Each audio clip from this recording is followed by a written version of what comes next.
আমরা কিছুক্ষণ আগে শিউরি রাজপথ দিয়ে মিছিল করে আসছিলাম, আমরা দেখতে পেলাম না কোথাও রুই পোকা কিংবা আরশোলা মাকড়সা ছাড় পোকা। যারা পশ্চিম বাংলাকে, যারা ভারতবর্ষকে টুকরো টুকরো করে দিতে চাইছে, যারা বলছে বিভিন্ন জায়গার আজাদির কথা, যারা বলছে কাশ্মীর বঙ্গে আজাদি, যারা বলছে কেরল বঙ্গে আজাদি, যারা বলছে বাঙ্গাল বঙ্গে আজাদি, সেই রুই পোকা ছাড় পোকাকে রাস্তার দুই ধারে দেখতে পাইনি। আমরা দেখলাম বীরভূমের মানুষ, শিউরির মানুষ স্বতঃস্ফূর্ত ভাবে আওয়াজ তুলেছে, তিরঙ্গা ঝান্ডা উঁচা রহে हमारा।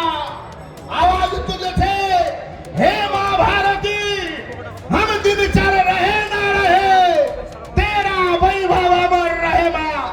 माँ भारती के जय जय करार जन्म, माँ भारती के उच्च शिखरे রাখার জন্য আজকে আওয়াজ তুলেছে শিউরির মানুষ। তাই শিউরির মানুষকে নতমস্তকে আমরা প্রণাম জানাতে চাই।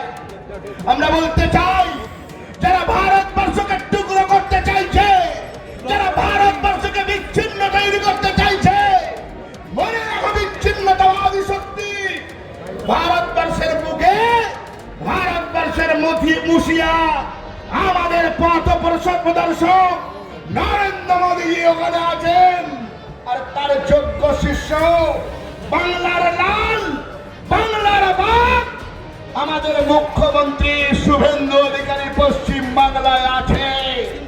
এখানে কোন রুই পোকা ছাড় পোকা আর সোনার জায়গা পশ্চিম বাংলায় হবে না, হবে না, হবে না।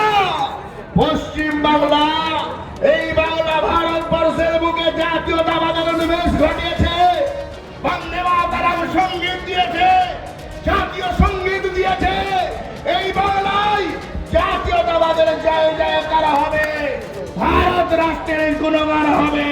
যারা পাকিস্তানের গুণগান করবে, যারা দেশ বিরোধিতা করবে, যারা বিচ্ছিন্নতাবাদী চিন্তা করে আজাদির কথা বলবে, তাদের জন্য আমি বলবো, আমার দেশ প্রেমিক ভাইরা, তিরঙ্গা ঝান্ডার সঙ্গে ডান্ডাটা মজবুত করুন।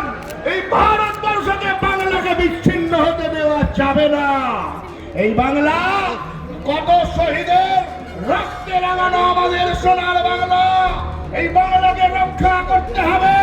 বিচ্ছিন্নতাবাদী শক্তিদের আওয়াজ তুলতে হবে। এদের জায়গা পশ্চিম বাংলার মাটিতে নাই।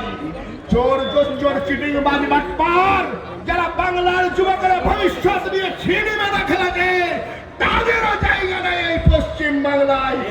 বাংলার মানুষ রাজ্যের যশস্বী মুখ্যমন্ত্রী শুভেন্দু অধিকারীর শপথ নেওয়ার দিন স্বপ্ন দেখছে। বাংলায় নতুন সরকার এসেছে, বাংলার প্রতিটি যুবকের হাতে কাজ হবে, শিল্প হবে, কলকারখানা হবে, বীরভূম বিকশিত হবে। বিকশিত বীরভূমের হাত ধরে পশ্চিম বাংলা বিকশিত হবে। আর পশ্চিম বাংলা বিকশিত হলেই আমাদের যশস্বী প্রধানমন্ত্রী নরেন্দ্র মোদীর চিন্তাধারা সম্পন্ন ভারতবর্ষ 2047 সালে বিকশিত ভারত হবে। তাই ঠান্ডাকে উঁচু করে রাখুন, ঠান্ডাকে মজবুত করুন। যারা দেশ বিভাজনের কথা বলবে, বাংলায় বিচ্ছিন্নতাবাদী আওয়াজ তুলবে, তাদের জন্য আমাদের লড়াই, এ লড়াই জারি থাকবে। এ লড়াই দেশ বিরোধীদের জন্য, বাংলা বিরোধীদের জন্য লড়াই। সে লড়াই চাই থাকুক। সকলে ভালো থাকবেন, সুস্থ থাকবেন। বন্দে মাতরম, ভারত মাতা কি জয়।